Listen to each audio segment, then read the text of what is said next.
नमस्कार, देश न्यूज में आपका स्वागत है और मैं हूं आपके साथ स्नेहा और आप देख रहे हैं हमारा खास कार्यक्रम मंथन। तो मंथन में आज हम बात करेंगे जो संसद में सुरक्षा पर सेंध लगी है, यानी कि इतनी बड़ी चूक हुई है जिससे जो हमारे संसद में बैठे सांसद हैं उनके ऊपर खतरा था। तो संसद पर आतंकी हमले की 22वीं बरसी पर सदन में उस वक्त अफरा तफरी मच गई जब दर्शक दीर्घा से 2 युवक अचानक नीचे कूद गए। उस समय लोकसभा में बीजेपी सांसद खगेन मुर्मू अपनी बात रख रहे थे। युवकों ने जूते में कुछ स्प्रे छिपा रखे थे। वह सदन की बेंच पर कूदने लगे और इस दौरान सदन में पीला धुआं फैलने लगा। पूरे सदन में अफरा तफरी का माहौल था। इसके बाद सांसदों ने उसे पकड़ लिया। कांग्रेस सांसद गुरजीत सिंह ने बताया कि मैंने उसे सबसे पहले पकड़ा था। इससे पहले पुरानी संसद की इमारत में 13 दिसंबर 2001 को 5 आतंकियों ने हमला कर दिया था। इसमें दिल्ली पुलिस के 5 जवान समेत 9 लोगों की मौत हो गई थी और खालिस्तानी आतंकी पन्नू ने संसद पर हमले की धमकी भी दी थी। इसके बाद से ही दिल्ली पुलिस अलर्ट पर थी। अमेरिका में रहने वाले पन्नू ने वीडियो जारी करके कहा था कि हम संसद पर हमले की बरसी वाले दिन यानी 13 दिसंबर या इससे पहले संसद की नींव हिला देंगे। पन्नू ने संसद पर हमले के दोषी अफजल गुरु के साथ एक पोस्टर जारी किया था। पन्नू का वीडियो सामने आने के बाद दिल्ली पुलिस के एक अधिकारी ने कहा था कि किसी को भी कानून व्यवस्था गाड़ने की इजाजत नहीं दी जाएगी। जब संसद चलती है तो हम हाई अलर्ट पर रहते हैं ताकि कोई भी किसी तरह की गड़बड़ी ना फैला सके।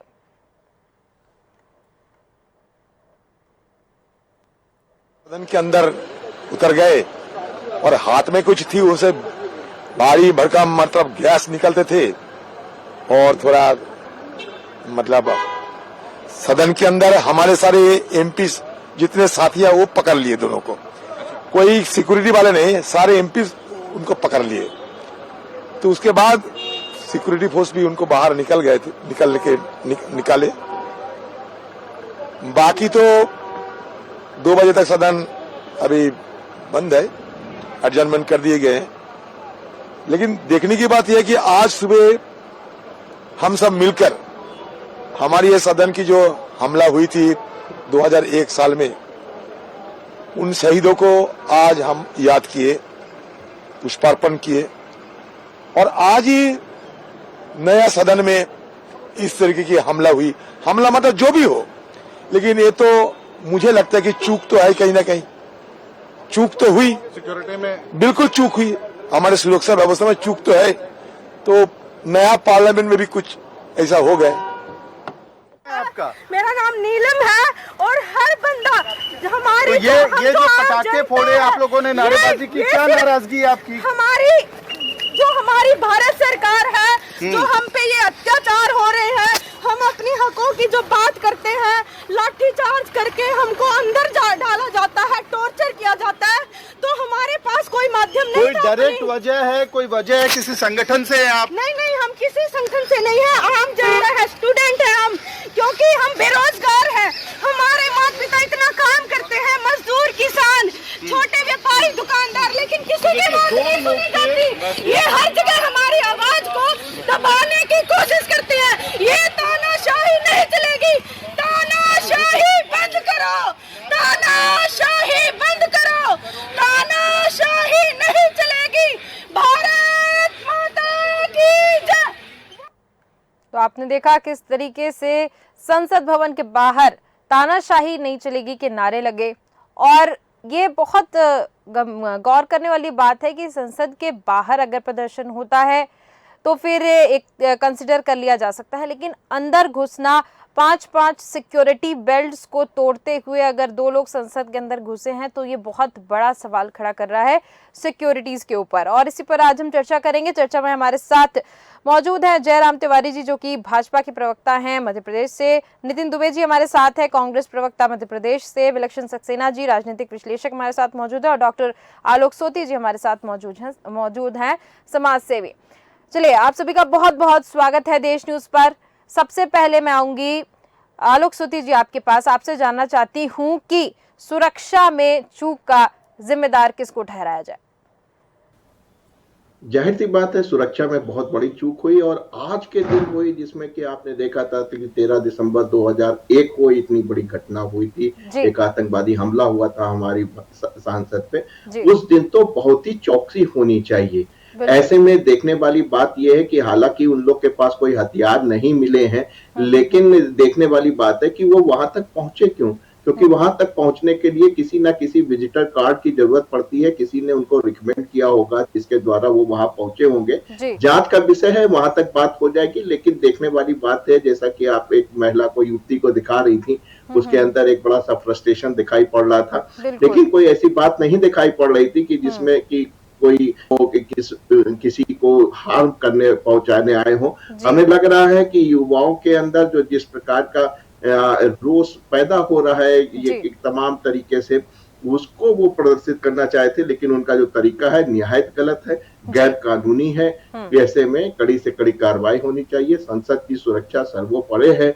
हमको देखना चाहिए कि ऐसी चूक क्यों हुई है, दोबारा नहीं होनी चाहिए। और यहाँ पे समझने वाली बात यह है कि आप इन लोगों की मनोदशा को भी देखिए। लेकिन जैसा कि अभी आपने अपनी रिपोर्ट में बताया कि पन्नू ने कह रखा था कि हम संसद को हिला देंगे। बिल्कुल। तो ये जो पन्नू जी जो हैं, जो इस समय अमेरिका में बैठे हुए हैं, अमेरिका की उनको काफी सह भी मिल चुकी है। ऐसे में क्या इसमें कोई बहुत बड़ी साजिश तो नहीं है?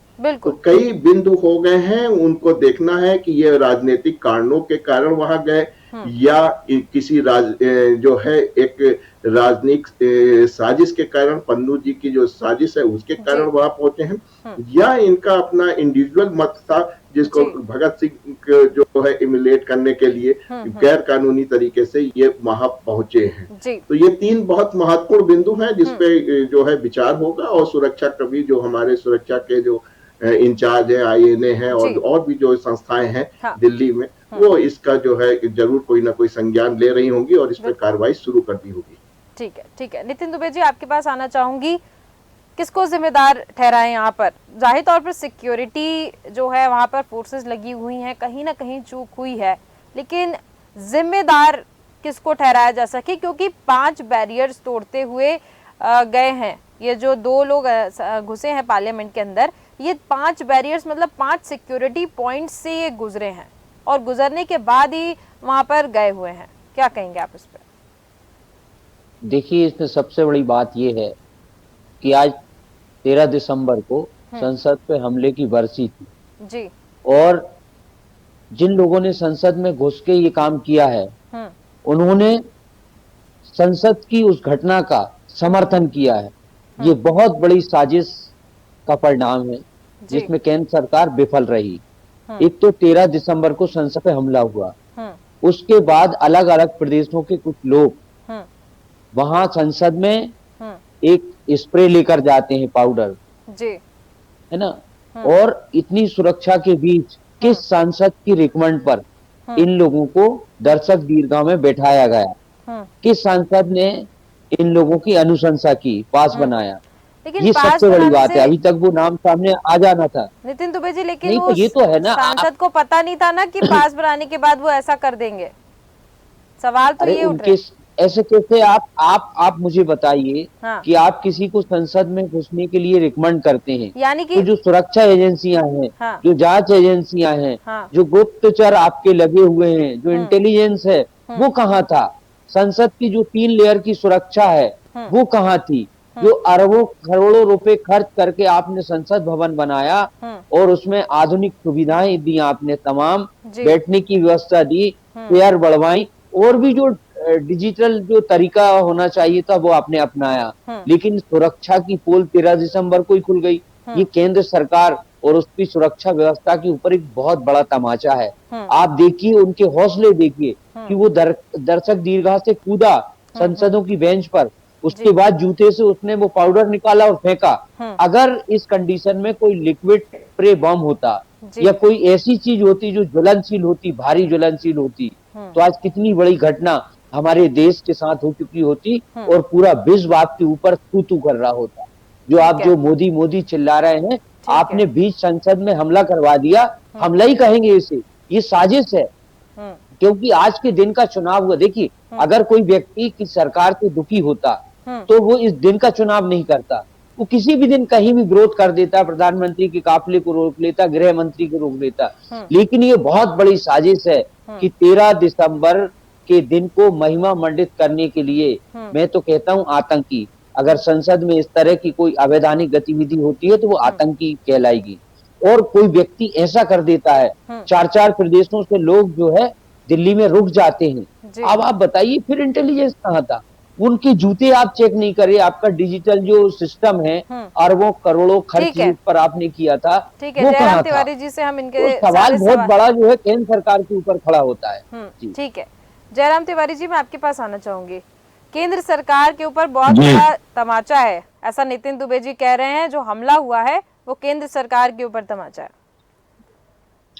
देखिए, जो घटना हुई है सामान्य घटना नहीं है, सुरक्षा के चूक का मामला है। जांच एजेंसियां काम कर रही हैं। लोकसभा अध्यक्ष जी ने भी जांच का और उनके सुझावों का संज्ञान लिया है और मुझे लगता है कि जांच के बाद सारा मामला सामने हो जाएगा, दूध का दूध पानी का पानी।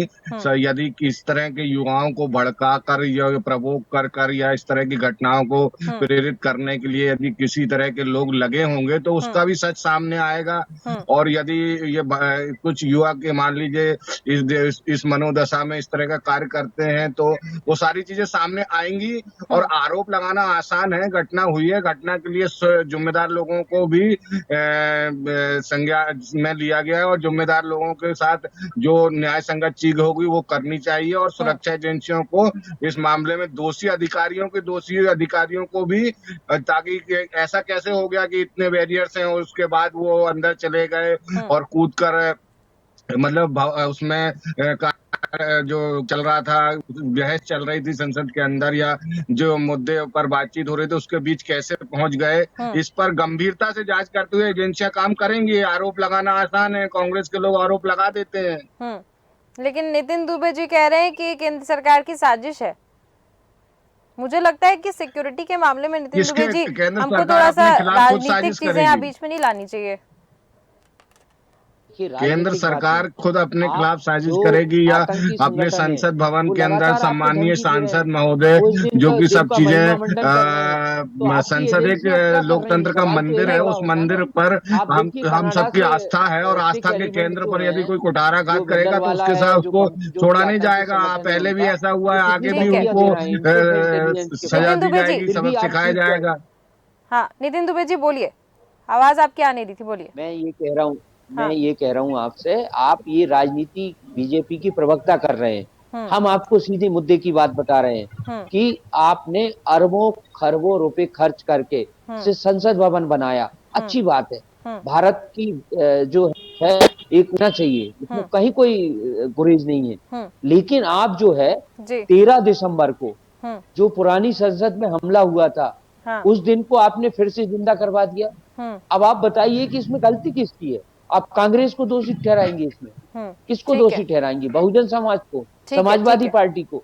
आपकी जो एजेंसी है, आप पूरा गृह मंत्रालय, आपके प्रधानमंत्री विधानसभा चुनाव के लिए जो आप प्रदेश प्रदेश भटक रहे हैं, वहां जो है जनता को गुमराह कर रहे हैं। और ये एजेंसियां जो है आपकी, जो पैसे बटोरने के लिए आपने लगा दिए हैं, उनको जो है जो सुरक्षा का काम था वो कौन करेगा?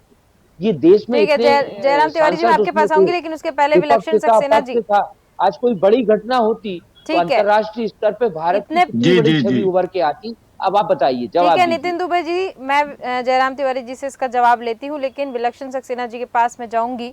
विलक्षण सक्सेना जी, चूक तो हुई है सुरक्षा में, लेकिन अगर हम गौर से देखें तो छात्र जो है, जो महिला बाहर थी जो प्रदर्शन कर रही थी और तानाशाही नहीं चलेगी के नारे लगा रही थी और कह रही थी कि हम एक छात्र हैं, हम बेरोजगार हैं, और कहीं ना कहीं पन्नू का एक वीडियो वायरल हुआ था और अफजल गुरु के साथ पोस्टर लगा के उसने कहा था कि हम संसद पर हमला करेंगे। क्या कुछ मायने निकल सकते हैं जो आज घटना हुई है संसद भवन में? देखिए, जहां तक मैं स्नेहा जी आपके लिए यहाँ पर एक सीधी सीधी बात कहना चाहूंगा, वो ये है कि ये घटना एक अर्बन टेररिज्म का सबसे बड़ा उदाहरण है। बिल्कुल करेक्ट। जब आपके पास दिख रहा है कि आपको 5 दिन पहले इंटेलिजेंस ब्यूरो, क्योंकि हम जानते हैं कि हमारे देश की आंतरिक और राष्ट्रीय सुरक्षा कोई मजाक की बात नहीं है, और यहाँ तक कि ये इंटेलिजेंस एजेंसीज काम करती हैं। आप और हम शायद जानते भी नहीं होंगे कि कितने टेररिस्ट अटैक्स को ये डेली प्रिवेंट करती हैं। लेकिन इसके बावजूद भी जब हम ये चीज जानते हैं कि कोई एक वीडियो सर्कुलेट हुई थी जहां पर किसी ने ऐसे क्लेम्स किए थे, और उसके बाद देश के अलग अलग हिस्सों से, मैसूर का एक व्यक्ति जो बैंगलोर के कॉलेजेस में पढ़ रहा है, लातूर महाराष्ट्र का एक व्यक्ति जो पुलिस में तैयारी कर रहा है, एक स्टूडेंट है, यहाँ पर हम देखें कि किस तरह से ऐसे पॉलिटिकल कनेक्शंस या पॉलिटिकल संरक्षण में लेते हुए कैसे बाहर बैठे हुए, विदेशों में बैठे हुए भारत के खिलाफ साजिश करने वाले लोग इस तरह से हमारे युवाओं को भड़का रहे हैं, उनको प्रॉपेबल सिक्योरिटी क्लियरेंसेस मिल रहे हैं। यहाँ पर जिस भी सांसद का नाम आया है, जिनके नाम के अंदर भी, क्योंकि ये बात हम सब जानते हैं कि सांसद के रिकमेंडेशन पे या एक हाई ऑफिशियल के रिकमेंडेशन पे ही पार्लियामेंट में आपको दर्शक दीर्घा में प्रवेश मिलेगा, और इवन दर्शक दीर्घा में भी प्रवेश मिलना आसान काम नहीं होता है। पार्लियामेंट के प्रेमिसेस के लिए ही आपको बहुत बड़े सिक्योरिटी क्लियरेंसेस चाहिए रहते हैं, क्योंकि और यहाँ पर कई वरिष्ठ पत्रकार आपका चैनल देख भी रहे होंगे, तो ये जानते हैं कि कई बार क्लियरेंसेस नहीं मिलते हैं। लेकिन इन स्टूडेंट्स को, जिनका कोई पॉलिटिकल बैकग्राउंड नहीं है, जिनके कोई क्रेडेंशियल्स नहीं है, चाहे वो एकेडमिक हो, पॉलिटिकल हो, ऑफिसर रिलेटेड हो, उसके बाद भी उन्हें प्रवेश मिला, और उसके बाद यहाँ पर एक व्यक्ति इस तरह के आइटम्स, जो कि आप मतलब आप कोई भी सिक्योरिटी मेटल डिटेक्टर के थ्रू ऐसे आइटम्स को अंदर नहीं लेके जा सकते, फिर भी वो पहुंच गए फ्लोर पे और ऐसे को उन्होंने अंजाम दिया। यहाँ पर दो चीजें सामने निकल के आती है। पहला, क्या हमारी इंटेलिजेंस ब्यूरो ने एक जो प्रायर इंफॉर्मेशन मिली थी उसको हल्के में आका? जी। सेकंड, ये देखा जाए कि इन प्रोटेस्टर्स के, खासतौर से जो महिला जो बाहर पकड़ी गई, जिन्होंने बाहर विरोध प्रदर्शन किया, ये किस किस सुर में ला रही है। अभी यहाँ पर मेरे एक प्रवक्ता, शायद मेरे ख्याल से अगर मैं गलत नहीं हूं तो शायद नितिन दुबे जी ने ये क्वेश्चन रेज किया था कि इससे ये पॉलिटिकल फायदा किससे होगा। ये तो तब डिसाइड होगा ना कि जब आप ये देखेंगे कि इस पर्टिकुलर घटना से किस पार्टी को सबसे ज्यादा पॉलिटिकल बेनिफिट मिल रहा है या सुर किससे मिल रहे हैं। अगर भाजपा, क्योंकि हम एक चीज देखते हैं कि बालाकोट में एयर स्ट्राइक के पहले और उसके पहले जो हमारे जवान जम्मू एंड कश्मीर में शहीद हुए थे, जो आईडी ब्लास्ट में पूरे के कंटेनर वैन को उड़ा दिया गया था, उसकी पॉलिटिकल राजनीति करके 19 के लोकसभा चुनावों में पॉलिटिकल सियासत सबने अपनी अपनी रोटियां सेकी, और इस घटना को भी खास तौर से सिंबॉलिकली पार्लियामेंट के हमले के ऊपर से लिया गया है। तो यहाँ पर हम ये पहले सुनना चाहेंगे, एक जनता जानना चाहेंगी कि ये एग्जैक्टली लोग कहाँ से आते हैं, ये क्या लिटरेचर कंज्यूम कर रहे थे। मैं इस बात पे खास फोकस देना चाहूंगा कि इनको अगर बरगलाया गया है तो क्या बोल के बरगलाया गया है, ये किन किन लोगों के, किन संगठनों के बेरोजगारी पर सवाल खड़े कर रही थी वो महिला जो बाहर प्रोटेस्ट कर रही थी, विलक्षण जी, वो हम बेरोजगार हैं, हमारे पास नौकरी नहीं है और तानाशाही नहीं चलेगी, यानी कि कुल मिलाकर वो केंद्र सरकार पर फोकस थी महिला। मैं समझता हूं कि अगर कोई व्यक्ति ये समझता है कि वो बेरोजगार है एजुकेटेड होने के बाद भी, तो वो ये भी समझता है कि देश की संसद पे हमला करने जैसे कार्य में अपनी सहभागिता देना कितनी बड़ी कानून का उल्लंघन है। और मैं समझता हूं कि देश राष्ट्र प्रेम में चाहे आदमी कितना ही बेरोजगार हो, लोग अपना शीर्ष जमीन पर रख देंगे, लेकिन ऐसी गद्दारी करने के लिए नहीं उतरेंगे। तो मैं ये समझता हूं कि ये लोग अर्बन टेररिस्ट हैं और इनको बरगलाया गया है। कौन इन्हें बरगला रहा है, इस संगठन के द्वारा इनको सब चीजें मुहैया कराई गई, इसकी व्यापक जांच होनी चाहिए। और सबसे बड़ी बात तो हम ये जानना चाहें कि इंटेलिजेंस ब्यूरो, और ये रिक्वेस्ट भी रहेगी हम सभी जनता की तरफ से कि इंटेलिजेंस ब्यूरो को जो भी एक्शनेबल इंटेलिजेंस होती है, यानी ऐसी जानकारी जिसके आधार पर कोई भी व्यापक एक्शन लिया जा सकता है, उसे क्यों ना लिया जाए। हमारे मित्र देश जैसे अमेरिका और इजराइल है, आप देखें 9/11 होने के बाद अमेरिका में सिर्फ उनके कुछ लोग जो नस्ल भेदी चीज से रिलेटेड थे वही आतंकवादी हमले कर पाए। अमेरिका में खुद के अंदर में कोई बाहरी ताकतें आतंकवादी हमला नहीं कर सकी। इजराइल आज की डेट में सबसे बड़ी इंटेलिजेंस एजेंसी मोसाद चलाता है, और उसके बाद जब उनकी चूक हुई तो देश आपस में टकराए, हमास और पैलेस्टीन टकराए। ऐसे ही हमारी इंटेलिजेंस एजेंसीज को भी हर एक्शनेबल इंटेलिजेंस पे वर्क करना चाहिए और लेवल पे कोऑर्डिनेट करना चाहिए। और हम जानना चाहेंगे कि ये 4 लोग कौन हैं, इनका बैकग्राउंड क्या है और कहां से इन लोगों को ये सब चीजें मुहैया कराएगी। हाँ, विलक्षण जी, और सभी को मैं बताना चाहूंगी, दर्शकों को बताना चाहूंगी कि जो वहां पर स्टूडेंट आए थे, जो बता रहे हैं अपने आप को स्टूडेंट हैं, वो कुल मिलाकर 6 थे। एक व्यक्ति जो था उसके पास उन 5 के मोबाइल थे। एक ललित नाम का व्यक्ति, 5वां व्यक्ति उसकी तलाश कर रही है पुलिस, और 6वां व्यक्ति जो है वो भी उसकी भी तलाश कर रही है। और 5वें व्यक्ति के पास जो जितने भी जो अंदर गए थे संसद के अंदर और जो बाहर प्रदर्शन कर रहे थे या नारेबाजी कर रहे थे, उन सारे के मोबाइल फोन्स एक व्यक्ति के पास थे। यानी कि पूरी तरह से मिला जुला कर देखे तो बैठ के संसद में जाने का और वहां पर इस तरह की हरकत करने की पूरी प्लानिंग की गई थी। और इसी पर जी बिल्कुल बिल्कुल प्लान किया गया था, उसके बाद अटैक किया गया है। जयराम तिवारी जी, नितिन दुबे जी का प्रश्न एक मुझे सही लगा कि नई संसद बनी और सिक्योरिटीज के मामले में बहुत पैसे खर्च किए गए, लेकिन सुरक्षा की कहीं ना कहीं चूक नजर आ रही है। और कुल मिलाकर देखें तो कहीं ना कहीं केंद्र सरकार की नाकामी जरूर दिख रही है इसमें।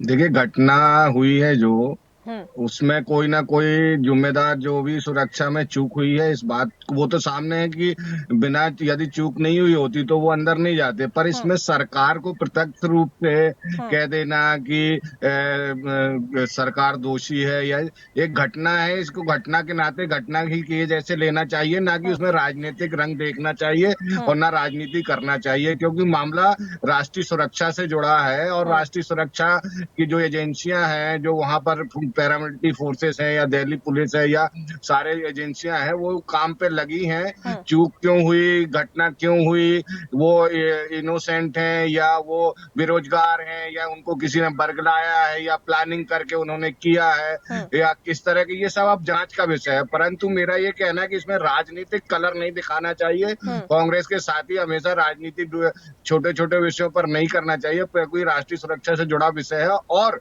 चूक का मामला है तो उसकी जांच होगी। जो जहाँ चूक हुई होगी उन दोषियों को भी, जो जिन्होंने किया उनको भी कानून अपना काम करेगा और जो दोषी होंगे उनको भी नहीं बख्शा जाएगा और जहाँ माध्यम से चूक हुई है उनको भी नहीं छोड़ा जाएगा। बोलिए नितिन दुबे जी। मैं ये कह रहा हूँ कि इनको मानना चाहिए कि सुरक्षा में बहुत बड़ी चूक है और केंद्र सरकार उन आ रही है आतंकियों की योजना को सफल करने में साथ रही।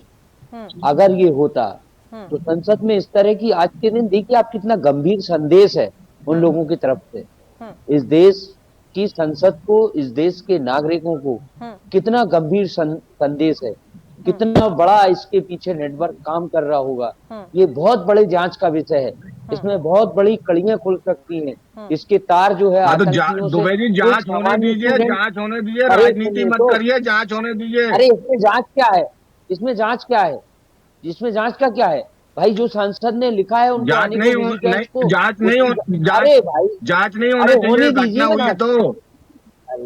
तो फिर आप क्या बोल रहे हैं कि जांच क्या है? जांच क्या है आप मुझे बताइए। इस देश की संसद पे हमला हुआ है और आपकी सुरक्षा एजेंसियां फेल हुई हैं। जो मोदी जो 56 इंच का सीना है ना, वो फेल हो गया है 56 इंच का। आप उस पर पॉलिश नहीं कर सकते, आप उस बात को समझिए। देखिए प्रधानमंत्री जी का नाम लेकर इस तरह की बातें आप बिल्कुल मत कीजिए। मेरा आग्रह है, देश के पूरे देश के प्रधानमंत्री हैं, ये एजेंसियों का मामला है, एजेंसियां उसमें करेंगी काम। प्रधानमंत्री फिर आप इस तरह की बातें बिल्कुल मत बोलिए। सुनिए, मैं बोल रहा हूँ ना, आप अपनी भाषा की मर्यादाओं को मत लांघिए। भाषा की मर्यादाएं रखिए। इंच तो आप बता रहे थे, इंच का मर्यादा, इंच तो आपने बताए थे ना मीडिया के सामने कि 56 इंच का सीना है हमारा, आपने बताया था ना इंच। इसमें मेरी मर्यादा क्या है? और अब आप देश से लेकर पूरी दुनिया तक हम अपने विकास की गाथा, अपने चीजों को बता रहे हैं, इसलिए तो हम बोलते हैं। कुछ नहीं, आप गलत हैं। आप 56 इंच का सीना लेके देश की संसद का आरोप लगा रहे हैं। मैं सही बता रहा हूँ, 56 इंच का सीना लेकर आप देश की संसद पे हमला करवा रहे हैं। देश में जो है आतंकी साजिश जो हो रही है, आपके राष्ट्रीय नेता राहुल गांधी पूरे देश में घूम घूम कर बताते तो लोग सुनते नहीं है। आप क्या बताएंगे? देश की जनता विश्वास करती है तभी तो हमें सहमत देती है। ठीक है नितिन दुबे जी, यहाँ पर सिक्योरिटी का मामला है और एक दूसरे के ऊपर आरोप प्रत्यारोप यहाँ पे चल रहा है। मामला है, हाँ तो जांच होने दीजिए ना। कोई यदि चूक हुई है तो उसकी जांच होगी, दोषियों को बख्शा नहीं जाएगा। जांच होगी जयराम तिवारी जी, जांच बिल्कुल होगी। नींद का नतीजा है, ये कुर्सी का शौक है आपका। आपको देश की सुरक्षा से अस्मिता से कोई मतलब नहीं है। सुरक्षा आप जो है खिलवाड़ करके राष्ट्रीय सुरक्षा बनाना चाहते हैं। देश की सुरक्षा, अस्मिता और अखंडता का ध्यान रखते हुए एजेंसियां काम जयराम तिवारी करेंगी, जी, दोषियों नितिन को दुबे जी, बख्शा नहीं जाएगा। तो समय समाप्त हो चुका है। मैं आखिरी प्रतिक्रिया आलोक सोती जी से लेना चाहूंगी। 13 दिसंबर को आखिरी प्रतिक्रिया आलोक सोती जी। धन्यवाद। आलोक सोती जी बोलिए। साफ समझ के आ रहा है ये एक टूल किट का हिस्सा है। जिस तरीके से कांग्रेस के प्रवक्ता जो है प्रहार कर रहे हैं सीधे जो है बीजेपी के ऊपर और प्रधानमंत्री के ऊपर कर रहे हैं, तो ये साफ साफ नजर आ रहा है कि ये एक टूल किट का हिस्सा है। जैसा कि सक्सेना जी ने बताया है कि ये जो है अर्बन नक्सलाइज का भी केस हो सकता है। और मुझको एक छोटा सा एक जी बोलिए। जी हाँ, जांच होगी वो तो हो जाएगा। मुझे एक छोटी सी घटना याद आ रही है। जब श्रीमती इंदिरा गांधी को पकड़ के जेल में बंद किया गया था, तो 2 युवाओं ने लखनऊ के, उन्होंने जो है हवाई जहाज को हाईजैक किया था और इंदिरा गांधी को छोड़ने की मांग की थी। और उसमें एक साहब विधायक बने थे, वो दूसरा सांसद। तो हमें लगता है कि इस प्रकार जो है इसकी रिपीट इटसेल्फ कुछ ऐसा होने वाला है कि जिसमें जो है सीधे जो है मोदी के ऊपर जो है प्रहार किया जाए। और साथ में ही आप देखिएगा इनके पीछे कोई ना कोई राजनीतिक मोटिवेशन जरूर हुआ होगा। बिल्कुल बिल्कुल बिल्कुल राजनीतिक इफेक्ट देखने को मिलेगा आलोक सोती जी यहाँ पर, क्योंकि कहीं ना कहीं जरूर जिस तरीके से वो बता रहे हैं कि वो छात्र हैं और जो महिला बाहर संसद भवन के बाहर थी और नारेबाजी कर रही थी, वो पूरी तरीके से जिसको कहते हैं हम अंग्रेजी में इन्फ्लुएंस्ड नजर आ रही थी। और साफ देखने को मिल रहा था कि कहीं ना कहीं से उनको जरूर प्रोत्साहित किया गया है ये काम करने के लिए, और पूरा प्लान्ड था। क्योंकि जिस तरीके से वहां पर 6 लोग शामिल हैं इस साजिश को रचने में, 6 लोग शामिल थे, और पीछे कितने हाथ होंगे ये जांच का विषय। बिल्कुल जयराम तिवारी जी आपने सही कहा, जांच का विषय, और अब देखना होगा कि जांच में क्या सामने आता है। बहुत बहुत धन्यवाद आप सभी मेहमानों का मेरे साथ जुड़ने के लिए और इस पर चर्चा करने के लिए। तो हम यहाँ पर बात कर रहे थे जो संसद भवन में सुरक्षा में चूक हुई है उसकी। 6 छात्र जो अपने आप को छात्र बता रहे हैं, वो 6 लोग इस साजिश में शामिल हैं। एक के पास सारे छात्रों का मोबाइल फोन था, और कहीं ना कहीं देखने को ये मिल रहा है कि ये 6 के पीछे 16 या फिर 60 या फिर 160 कितने लोग हैं, ये जांच का विषय है। और बिल्कुल जांच के बाद ही क्लियर हो पाएगा कि कितने लोग संसद भवन में जो हमला हुआ, एक तरीके से हमला ही कहेंगे, क्योंकि अगर वो कलर गन की जगह कुछ और होता तो आज एक बहुत बड़ी दुर्घटना हो गई होती। तो फिलहाल के इस कार्यक्रम में सिर्फ इतना ही। देखते रहिए देश न्यूज़। नमस्कार।